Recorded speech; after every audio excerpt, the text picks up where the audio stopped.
It's time to finish the job. No matter how powerful you are, no matter how much money you think you may have, no one is above the law. America's comeback starts right now.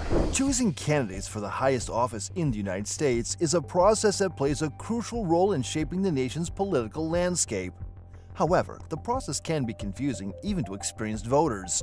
In this video, we will delve into the intricacies of how American presidential candidates are chosen, uncovering the steps and mechanisms that define the path to the presidency in the United States. But before we get started, take a moment to give this video a like and subscribe to our channel. Before a U.S. president can be elected, candidates undergo a process known as primary elections and caucuses.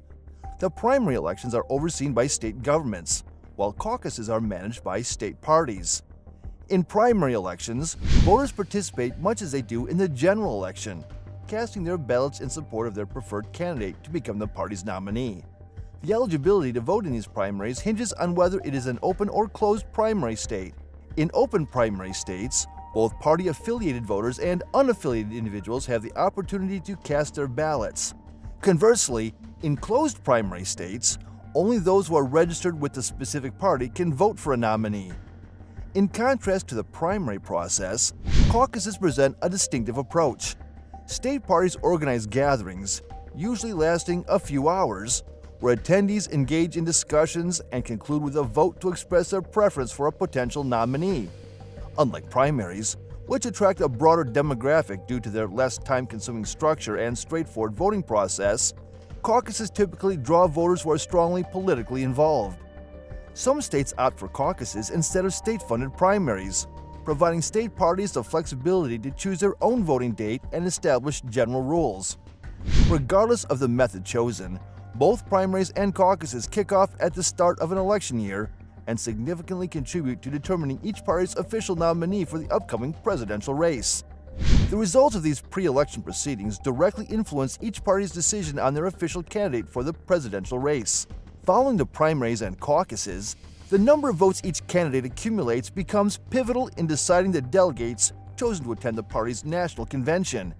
At this convention, delegates engage in a final formal vote to determine the party's official nominee. Ideally, this vote aligns with the candidate who received the highest number of votes from both the primaries and caucuses. However, in cases where a clear winner does not emerge from the earlier stages, the responsibility falls on the delegates to select the nominee. Once both parties finalize their nominees, the real presidential race commences, marking the beginning of the exciting and impactful journey toward the highest office in the nation. Contrary to what many think, the United States political landscape extends beyond the Democratic and Republican parties, although these two stand as the primary contenders. Minor parties, such as the Libertarian and Green parties, seldom wield substantial influence in American elections. Once nominees are determined, the nation at large engages in the pivotal decision of supporting either Democrats or Republicans. In the wake of nominee selections, candidates intensify their efforts to secure voter allegiance. Rallies, events, TV commercials, and campaign trails become prominent arenas for candidates to connect with the electorate. As the election approaches, candidates from both major parties engage in televised debates, joined by their vice presidential running mates chosen at the national conventions. These debates serve as a national platform, offering American voters the opportunity to witness candidates address challenging questions regarding their political stances and plans for the White House. The culmination of this electoral journey occurs on Election Day, a quadrennial event falling on the Tuesday after the first Monday in November. While many individuals opt to cast their ballots in person on this specific day, numerous states provide alternatives for early voting, whether in person or through mail-in ballots. Consequently, the voting process technically commences well before the designated Election Day. As exemplified in the 2020 election, ballot counting can extend beyond election night. When it comes to the mechanics of voting, an additional layer of complexity is introduced by the Electoral College. Contrary to a common assumption that the candidate securing the popular vote, meaning the one with the highest number of ballots cast in their favor, automatically becomes the next president of the United States, this notion is, in fact, inaccurate. While the popular vote holds significance, its impact is limited. The pathway to presidential victory lies not solely in popular votes, but in the accumulation of 270 or more electoral votes. This is where the Electoral College assumes a pivotal role. Comprising a group of electors distributed among all 50 states and Washington, D.C., the Electoral College allocates electors based on each state's representation in Congress. For instance, California, with its substantial congressional representation, boasts 55 electors, whereas Alaska, with a smaller representation, has 3. The selection criteria for individuals becoming electors also varies from state to state. Moreover, the regulations governing how electors must cast their votes fall within the purview of the state governments, as the Constitution does not explicitly address this aspect. In 48 states and Washington, D.C., excluding Nebraska and Maine, electors are obligated to vote in alignment with the winner of the state's popular vote. As a result, during the ballot tallying process, each state independently counts its ballots, revealing whether its citizens went red or blue. This practice explains why states like California are commonly labeled as blue states, indicating a consistent tendency for the popular vote in those states to align with the Democratic Party. This unique electoral process occasionally leads voters in predominantly opposing political strongholds to feel that their votes may not carry substantial weight. Nonetheless, the nationwide popular vote is tallied, despite its limited impact, as winning the popular vote does not confer presidential victory. The 2016 presidential election serves as a pertinent example, wherein Hillary Clinton secured around 66 million popular votes compared to Donald Trump's approximately 63 million. However, Trump emerged victorious in the electoral vote, securing 304 votes to Clinton's 227.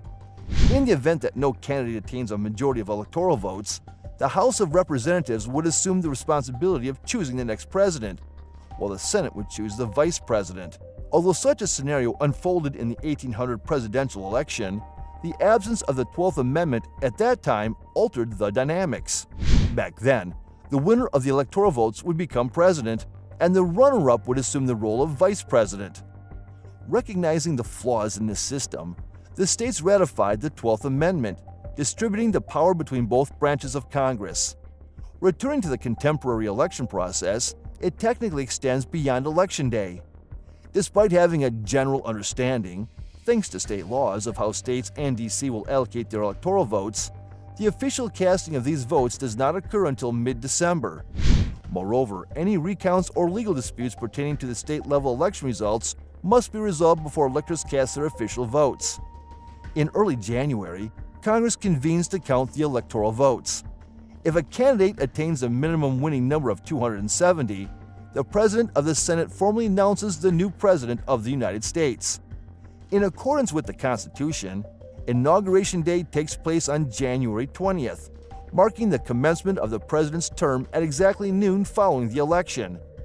The ceremony, presided over by the Chief Justice of the Supreme Court, is usually attended by living former presidents. The outgoing president welcomes the president-elect into the White House before the latter takes the oath of office. By 12 p.m. on that day, the United States officially has its new president. Beyond the intricate process of becoming the U.S. president, specific requirements dictate who is eligible to run for office. Firstly, the president must be a natural-born U.S. citizen. Citizenship alone is insufficient if not acquired through birth in the United States. Additionally, the president must be a minimum of 35 years old and have been a resident of the United States for at least 14 years. These qualifications were established by the Constitution before George Washington assumed office and have endured for over 2 centuries. While certain details of the election process have evolved, including the ratification of the 12th Amendment, the method of electing a U.S. president has remained largely consistent due to its integral inclusion in the Constitution. The path to the White House may not be as straightforward as it initially seems, yet it stands as a thorough and effective process nonetheless. Don't forget to leave a like and subscribe to our channel if you have yet to do so. Be sure to hit the notification bell as well if you don't want to miss out on our upcoming videos.